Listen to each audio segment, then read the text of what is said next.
Vous êtes dans votre émission Arabica, il est 9h26 et comme on vous l'a annoncé tout à l'heure, aujourd'hui le sujet c'est le digital, la place du digital dans l'entreprise. Alors le digital c'est un univers qui a complètement chamboulé notre quotidien et on parle d'une véritable culture du digital. En quelques années le monde digital s'est ouvert, il est devenu englobant, il a vraiment, il s'est établi sur tous les marchés, que ce soit le marché alimentaire, vestimentaire, aujourd'hui quasiment tous les commerces physiques se retrouvent sur Internet. Et du coup, aujourd'hui, on reçoit une invitée avec nous. Sabah al-Khair, Sana Saadawi. Sabah al-Khair, Noël. Merci. Pardon, Sabah al-Khair, Selma. Désolée et merci pour l'invitation.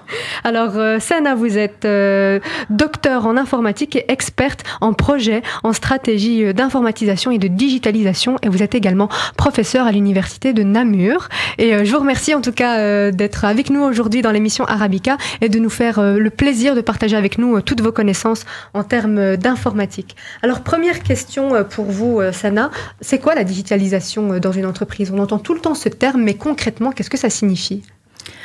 Alors, la digitalisation, c'est vraiment une transformation majeure de l'entreprise, pour parler de manière globale. Parce que pour revenir un petit peu sur ce que tu viens de dire, en fait, c'est pas simplement l'entreprise qui a été transformée par le digital, mais c'est vraiment notre monde, notre univers. Et nous, en tant qu'êtres humains, nous avons été aussi transformés avec le digital. Alors, on achète différemment, on voyage différemment, on communique entre nous via les réseaux sociaux, par exemple, de manière différente. On passe aussi beaucoup de temps sur Internet. C'est ça. Donc, vraiment, Internet est devenu un enjeu central dans nos vies. Ce qui signifie aussi que, en tant que client, nous avons changé aussi. Donc, ce que nous attendons d'une entreprise est différent de ce que nous attendions il y a 20 ans. Donc, voilà. Donc, on suppose que c'est normal d'aller trouver le produit qu'on cherche sur Internet, que c'est normal de le commander via Internet, mais d'aller le chercher dans un magasin. Et donc, tous ces enjeux font que l'entreprise a changé, doit changer, parce que toutes les entreprises n'ont pas changé, mais doivent changer vraiment leur manière de fonctionner. Et donc, le digital, donc, tu as parlé de projet de digitalisation, d'informatisation. Alors, dans le temps, l'informatisation, ça ne concernait que, on va dire, le métier en interne. Par exemple, j'ai une chaîne de production que je vais informatiser. Le digital, ça apporte une nouvelle dimension qui est l'Internet. Ce qui fait que l'entreprise aujourd'hui, c'est deux choses. Comment elle va fonctionner en interne, comment elle va automatiser en interne pour répondre aux nouvelles exigences des clients en externe. Donc, il faut relier l'externe et l'interne. Ça veut dire que ça touche tous les côtés de l'entreprise. Ça touche sa relation au client, ça touche son fonctionnement en interne, ça touche sa manière d'être géré, ça touche sa culture d'entreprise. Donc, on va vers des cultures d'entreprise de moins en moins hiérarchisées comme avant. Ça touche les outils que les salariés ou les collaborateurs vont utiliser entre eux. C'est vraiment comment harmoniser tout cela. Et c'est très vaste, hein. C'est ça la complexité pour pouvoir exister et pour pouvoir répondre aux nouvelles exigences des clients qui sont de plus en plus connectés, hyper connectés aujourd'hui. Et c'est quoi ces exigences? Décidément, c'est un mot très difficile à prononcer. Alors, les exigences, c'est ce qu'on a appris, c'est les nouveaux comportements qui sont devenus normaux chez nous suite à nos habitudes avec Google, avec Amazon et tout cela. Ça veut dire on veut tout très très vite, hein. Donc voilà, je demande une information, j'ai envie d'avoir, je vais voir ça très très vite.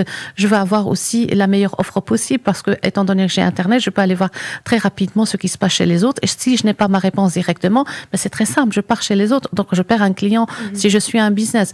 C'est aussi cette notion d'avoir des choses qui sont personnalisées, qui me correspondent à moi. Dans Google, quand vous tapez quelque chose, vous avez vite une réponse qui vous correspond. Alors, parfois, on se dit, est-ce qu'ils lisent dans nos pensées? C'est du ciblage que porte. Oui, voilà. Mais c'est plus que le ciblage. Aujourd'hui, oui, c'est du ciblage. Et aujourd'hui, on va un peu plus parce qu'on se rend pas compte. Le digital, c'est pas seulement Internet, c'est d'autres technologies comme l'intelligence artificielle. Et donc, Google, Amazon et tout ça, ils utilisent déjà des algorithmes d'intelligence artificielle pour vraiment savoir qui nous sommes. Donc, on parle en fait du marketing one-to-one. Donc, c'est vraiment une personne, je cible une personne, je regarde comment elle se comporte, qu'est-ce qu'elle a besoin et je réponds à ses besoins spécifiques à elle. Pas aux besoins d'un secteur de marché, mais d'une personne. Donc, on met la barre très, très haut pour les entreprises. Comment est-ce qu'ils font pour cibler justement, parce qu'on est quand même 7 milliards, comment est-ce qu'ils font pour cibler chaque personne et pour connaître leur spécificité? Alors, bon, là, ça, on est chez Google et Amazon, c'est les géants des tech, du web. C'est les GAFA. Donc, ça, il faut revenir en arrière. C'est des années qu'ils préparent. Hein. Ça fait des années ça fait des années qu'ils ont commencé à engager une relation avec nous, donc nous, consommateurs et clients, à nous offrir des choses, par exemple Google, des choses gratuites, donc à nous habituer à faire en sorte que nos comportements changent. Voilà.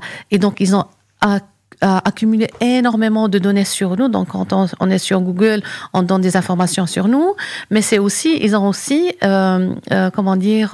accumulé les informations sur nos habitudes à nous. Quand est-ce qu'on achète, à quel moment, avec qui on communique, parce que Google, on voit que Google, le navigateur, mais il faut voir derrière tout ce qui est Gmail, le mail. Donc, ils ont énormément d'autres technologies et outils derrière pour vraiment accumuler ces informations sur nous.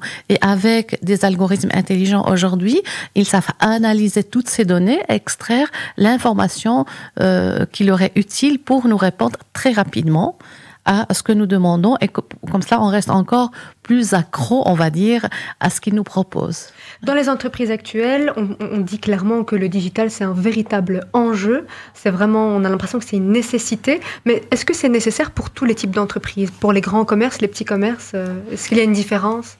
Oui, alors ce qui est sûr, c'est que c'est un enjeu majeur, ça c'est sûr et certain.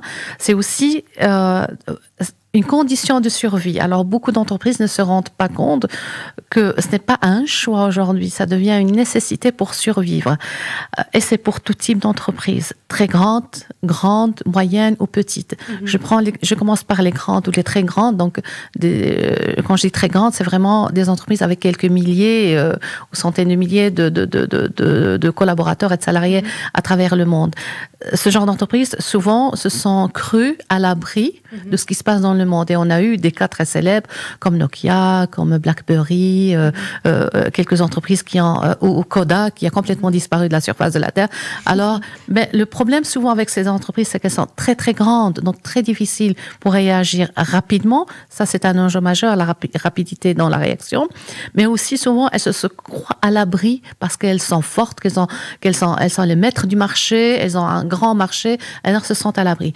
Alors, pour revenir pour les petites entreprises, reprenons le cas de Amazon. Amazon, elle a mis de côté toutes les petites librairies dans les quartiers qui vendaient des livres. Donc, personne n'est à l'abri aujourd'hui. Et encore récemment, donc avec Uber, avec les taxis, ça reste quand même des petites compagnies qui n'ont pas vu arriver une petite boîte qui a commencé, donc c'est une start-up technologique qui a commencé et qui a envahi le monde. C'est une réalité parce que aussi le client a changé et ce que offre Uber aujourd'hui répond à ce que demande le client, surtout les jeunes clients aujourd'hui.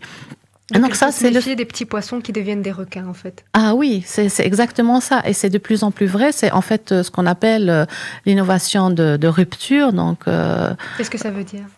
Alors, l'innovation de rupture, pour dire il y a deux formes d'innovation.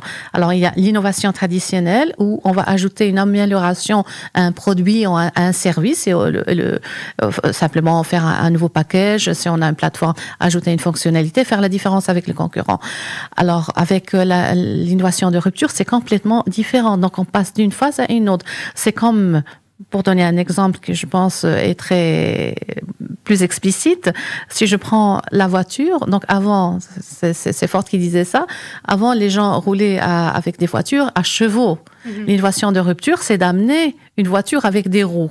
Voilà. Et dans les technologies, on est dans cela. C'est vraiment une plateforme technologique. Donc, par exemple, je reprends Uber. Uber, ce n'est pas une société de transport.